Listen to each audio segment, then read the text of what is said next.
Hello there, friend. You're about to enjoy an excellent Snaps game recap as me and Aaron tell you everything you need to know about the game of the title. Hope you enjoy. Penn State at USC. And it started with Penn State coming out, driving right down the field. And I actually wrote, God, Penn State may look like they'll be elite this year. Yeah. Then they set up for a field goal. Mm-hmm. Then Quentin Joyner starts to pop off. And all of a sudden it's 26. I'm like, now I'm the opposite. I'm like, oh, wow, dude, this USC team, they're playing great defense. Miller Moss, these playmakers, like this USC team's really good. And then by the end of it, Penn State finds a way to reach down, mizzle, physical toughness. They come back, they tie it up. And I'm like, oh my God, Penn State, here we go. But then USC comes back, they take the lead again. I'm back on SC thinking they're actually the good team. But then no, in the end, Drew Allar, in his finest moment, Aaron Murray, game on the line, has to keep it alive. 2 4th and long conversions. I think it might have been like 4th and 8 and 4th and 10. 2 4th and long conversions. Gotta have it. Ends up leading to the game time touchdown with just 2 minutes left. Take a bow, Drew Allar. You've eaten a lot of shit up to this point, and you came through clutch when your team needed you most, and it was all on your arm. All season long, he has been such an improved quarterback. Throwing the football, the interceptions were bad. The first two, like he tried to force some balls in there down the field that just weren't there, and those are going to happen when you're playing and trying to make plays, especially on the road. So I'm not even super mad about that because he came back and kept flinging it. Like it didn't put him into a bite. It didn't turn him into like a Nico right now at Tennessee where he's scared to make mistakes. So he's holding the ball and not making plays. Drew made mistakes, but he told the coaching staff, keep giving me the football because I'm going to make enough plays to win this fucking football game. And he did that over and over. This is a completely new offense. This is a new quarterback. This is a confident quarterback. You have receivers making plays. I still think the receivers are good, not great, but they're making plays. And Tyler Warren is a beast. Shit, I fucked up my own notes. You did. My own it's notes. In there. My own notes says any conversation about this game has to start with Tyler Warren. I know. So what a game by him. I've never seen anything like it. I've never 17 catches, 224, 1 touchdown. He had a carry for 4 yards. He snapped the ball and caught a touchdown. Same play. So, well, hold on. So okay, he had 17 for 2 touchdowns, like you said. He had a carry for 4 yards. He had a 9-yard pass, Aaron. He was 1 of 1. And the coup de grace, like Aaron said, they ran a trick play where they shifted and he became the end. He was at center and he became the end man on the line of scrimmage, therefore an eligible receiver. And like they're playing fucking backyard football, this man snaps it and takes off on a route. One of the funniest things I've ever seen. Why my coach never let me do it, I don't know. Pisses me off. But the best part about that play, Aaron, not only is he a center on a route, but then the catch. Yeah. He fucking mosses the defender. It wasn't like it was wide open, like USC was fooled. He jumped up and just mosses the defender. Big time touchdown. Awesome play. Good shit, Tyler Ward. This is a good football team. And I hate people because I released my top 5 or top 10 yesterday. And everyone's on me about Penn State's a fraud. Penn State's a fraud. USC, and I don't know if we want to get to this or not right now, but USC is a really good football team. I know. A really good football team. And we laid out Big 10 traveling across 3 time zones was 1-8. That is not easy to go from the Northeast all the way to freaking Los Angeles, California, and go out there and win the football game, especially when you get down early. So Penn State against a really good team, traveling across the country, winning that football game. USC, you probably say there's a bunch of, but I get it, is 4 plays away from being undefeated this season. That is this team is so much better than they were a year ago, and it sucks the record doesn't demonstrate that. Yeah, I could not agree more, Aaron. It's funny that we both independently arrived there because I don't think that's a take that a lot of people are going to have today. No. And in fact, I've seen the complete opposite take. When I started reading national writers and everything's about Lincoln's time and is the comparison to the previous coach and his record. And I'm like, no, well, he is objectively way worse than Clay Helton. No, I think the records are the same at this point.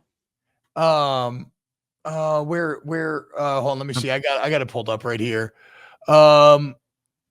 Clay Helton was through 33 games, year 3. Clay Helton was 25-8 with a Rose Bowl win and a Cotton Bowl loss. Lincoln is 22-11. Okay, so a little worse. With a Cotton Bowl loss and a Holiday Bowl win. Also, I think he's like 5-8 in the last 13 or something crazy. Last 13 been bad. But again, I'm with you because they're better. Like D'Anton Lynn has done an unreal job with the defense, and I like Miller Moss a lot. And so it's like, so what is wrong? What is the problem? What and you can't quite put your finger on it. I mean, the Minnesota loss was bad. That changes everything. You beat Minnesota and everything's completely. You were one big run away from beating Michigan in the Big House. You're a couple plays away from beating. You're 2 4th down and longs away from beating Penn State. I know.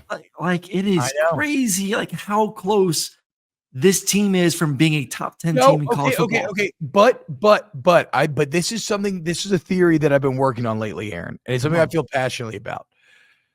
We play this game, and I mainly was using this in the NFL context where I think it's more true than college. Yeah. But we play this game where it's like, man, this team, like you said, it's just a couple of plays. They could be 4-0. The margins are so razor thin, and the margins are razor thin. However, why do you have some teams like the Kansas City Chiefs that consistently end up on the winning side of the razor thin margins that should be just one play, but other teams don't, or other teams consistently lose them?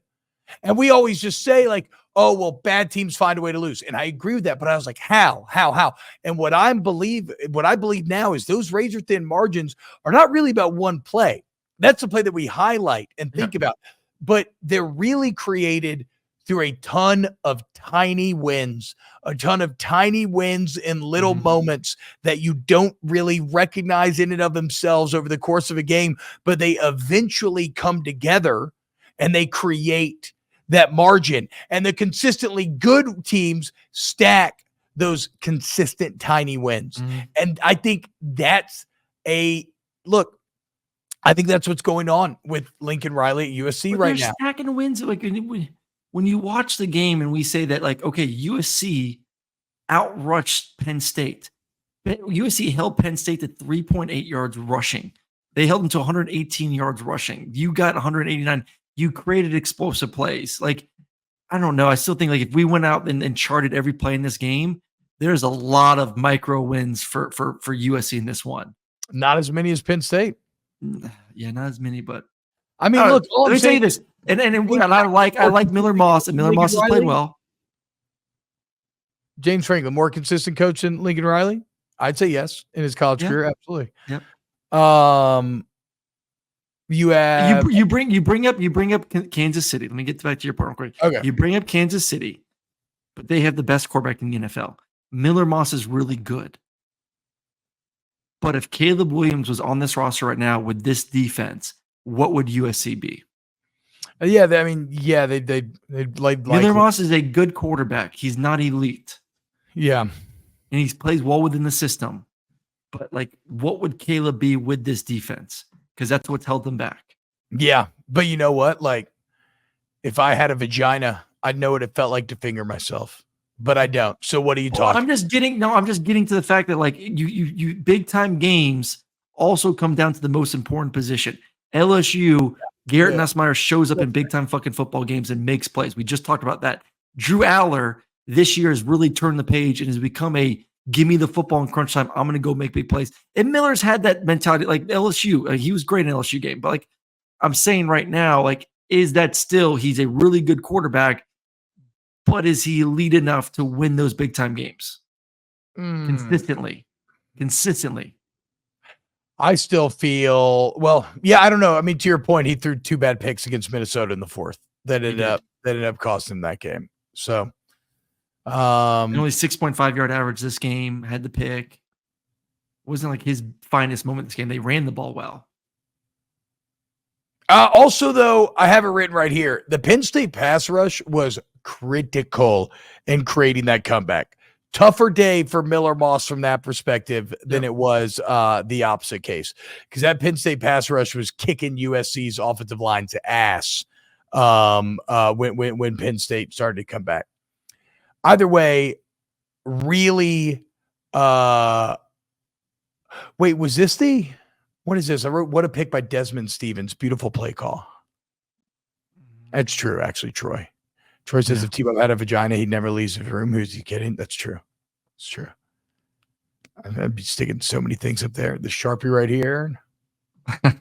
Easy money, light work. Just all day long, just fucking. Just anything and everything.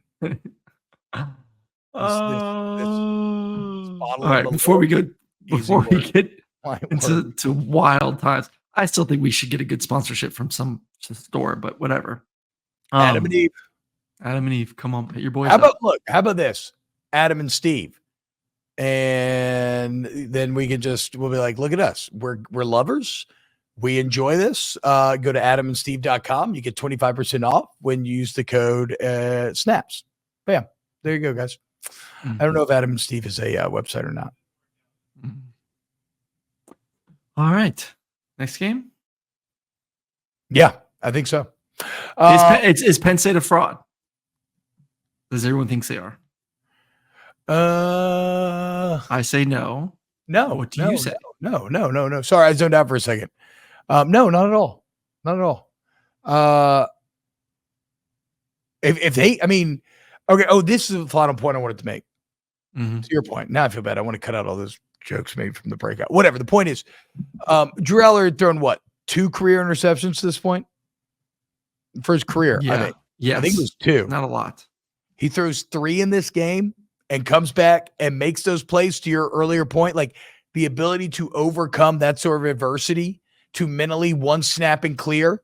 And if you're going to tell me game and line, he could do what he did, and I know about the defense and I know about their ability to run the ball, absolutely Penn State's legitimate.